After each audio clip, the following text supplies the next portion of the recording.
Lusot na sa Metro Manila Council ang implementasyon ng street parking ban sa mga piling pangunahing lansangan bilang tugon sa mabigat na daloy ng trapiko sa Metro Manila.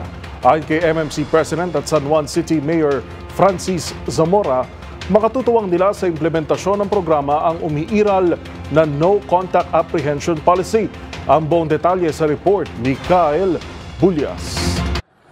Kasado na ang implementasyon ng street parking ban sa iba't ibang kalsada sa Metro Manila. Ito ay matapos aprubahan ng Metro Manila Council ang resolusyon na layong maibsan pa ang matinding trapiko sa Kamaynilaan. Sa panayam ng DZRH News, sinabi ni MMC President at San Juan City Mayor Francis Zamora na mahirap ipatupad ang absolute street parking ban dahil iba-ibaan niya ang pangangailangan sa bawat lungsod. May mga lugar aniya na sentro ng kalakalan kung saan maraming nakatayong establishmento at may mga lugar namang mas marami ang residential area. Sa totoo lang po, napakahirap ng total parking ban.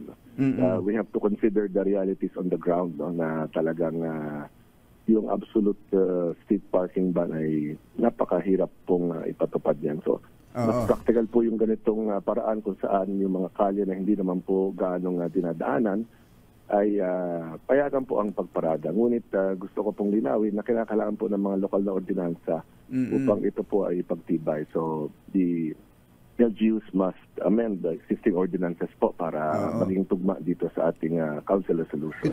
Sa ilalim ng street parking ban, 24 oras bawal pumarada ang mga sasakyan sa mga national road, primary road at mga mabuhay lane. Para naman sa mga secondary road, kailangan aniya mag-amyenda ng mga lokal na pamahalaang nakasasakop sa mga kalsada para sa pagpapahintulot ng street parking maliban na lamang tuwing rush hour o tuwing alas 7 hanggang alas 10 ng umaga at alas 5 ng hapon hanggang alas 8 ng gabi. Sabi ni Zamora, kailangang tumalima ng mga LGU sa resolusyon ng MMC sa loob ng 30 araw mula kahapon.